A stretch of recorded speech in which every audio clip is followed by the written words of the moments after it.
Langkah kecil menanam kebaikan. Merajut prestasi, bergerak maju menuju perubahan sikap dan pengetahuan diri. Nyalakan semangat pengemban pendidikan. Ikut berkontribusi dalam perubahan negeri. Bersama Universitas Budi Luhur. Assalamualaikum warahmatullahi wabarakatuh dan salam Budi Luhur. Hai, apa kabar kalian semua? Perkenalkan, nama saya Jihan Hasan, NIM 19325000091, mahasiswi Fakultas Ekonomi dan Bisnis, jurusan Akuntansi Universitas Budi Luhur. Perkenalkan, ini adik saya yang akan memberikan pertanyaan dalam sesi tanya jawab. Di video ini saya akan menjelaskan materi tentang gaya kepemimpinan dengan perilaku kelompok. Yang kedua, kecocokan gaya kepemimpinan dengan struktur organisasi. Untuk penilaian ujian akhir semester dari mata kuliah kepemimpinan dengan dosen pengampu saya, yaitu Bapak Dr. Muhammad Mabrur Taufik, SAG, SEMM.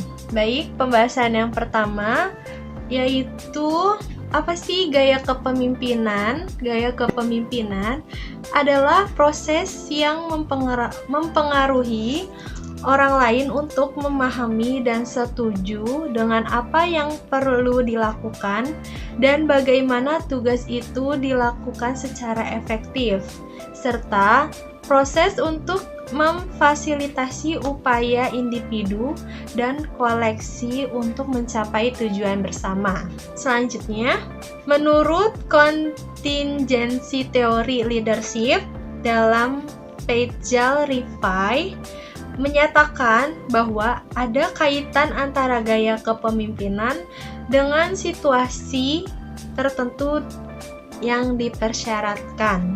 Menurut teori ini, seorang pimpinan akan efektif jika gaya kepemimpinan sesuai situasi yang terjadi.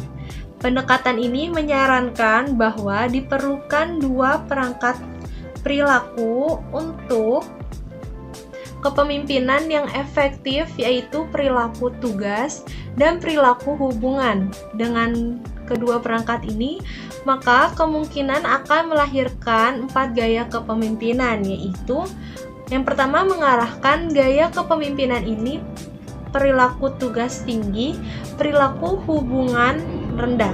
Yang kedua, menjual perilaku tugas maupun perilaku hubungan sama tinggi. Yang ketiga, ikut serta perilaku tugas rendah, sedangkan perilaku hubungannya tinggi. Yang keempat, mendelegasikan baik perilaku tugas maupun perilaku hubungan sama rendah. Selanjutnya, gaya kepemimpinan digunakan oleh seorang pemimpin untuk mempengaruhi orang-orang yang bekerja di bawah tanggung jawabnya untuk mencapai tujuan yang telah ditetapkan, agar tidak salah mengambil langkah ke depannya dalam mencapai suatu target atau tujuan. Seorang pemimpin diharapkan dapat menggunakan gaya kepemimpinan yang efektif. Selanjutnya, menurut Wahjo Sumijojo mengungkapkan gaya-gaya kepemimpinan yang efektif, yaitu sebagai berikut. Yang pertama, gaya kepemimpinan yang berorientasi pada tugas. Pertama, pemimpin memberikan petunjuk-petunjuk kepada bawahan. Yang kedua, pemimpin selalu mengadakan pengawasan secara ketat terhadap bawahan. Yang terakhir, pemimpin meyakinkan kepada bawahan bahwa tugas-tugas harus dapat dilaksanakan sesuai dengan keinginan pemimpin. Yang kedua, gaya kepemimpinan yang berorientasi kepada bawahan. Yang pertama, pemimpin lebih memberi motivasi daripada mengadakan pengawasan terhadap bawahan. Yang kedua, pemimpin melibatkan bawahan dalam mengambil keputusan. Yang ketiga, pemimpin lebih bersikap penuh kekeluargaan percaya, hubungan kerjasama yang saling menghormati di antara sesama anggota kelompok. Baik, penjelasan materi yang kedua yaitu gaya kepemimpinan dengan perilaku kelompok. Kepemimpinan dalam organisasi yang efektif. Organisasi adalah kesatuan sosial yang dikoordinasikan secara sadar dengan batas-batas yang relatif dapat diidentifikasikan yang bekerja relatif terus-menerus untuk mencapai suatu tujuan bersama atau kelompok. Persoalan organisasi yang pertama perspektif pegawai, perspektif pimpinan organisasi, perspektif pelanggan, produk dan jasa organisasi. Model organisasi yang efektif itu ada 5. Yang pertama mempunyai visi bersama, mempunyai misi, memiliki nilai atau value, mempunyai tujuan dan sasaran, dan mempunyai strategi, kebijakan, program, dan kegiatan. Kapan sih diperlukan visi? Pada saat karyawan mengeluh tak senang dengan pekerjaannya, organisasi kehilangan legitimasi, turunnya kebanggaan dalam organisasi tak seirama dengan lingkungan, tak ada keinginan maju, dan ada kusak-kusuk yang berlebihan. Visi bersama adalah gambaran masa depan yang ideal yang dibentuk anggota organisasi berdasarkan visi pribadi atau individu. Visi bersama adalah milik bersama karena seluruh anggota mempunyai andil dalam perumusan dan pembentukannya, menciptakan perasaan kebersamaan dan memberi koherensi berbagai aktivitas yang berbeda.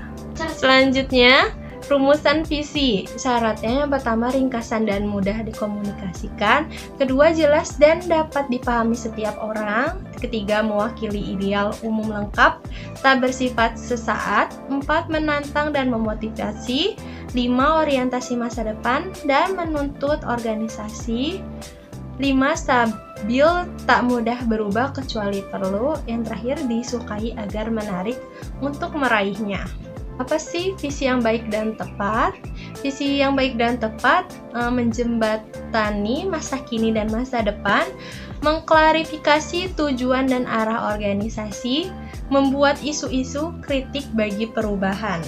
Kelemahan visi, ketidakmampuan menarik minat anggota, ketidakmampuan menarik minat pelanggan, ketidakmampuan mengelorakan semangat anggota, ketidakmampuan merebut komitmen melalui bakat, keterampilan sumber daya yang ada.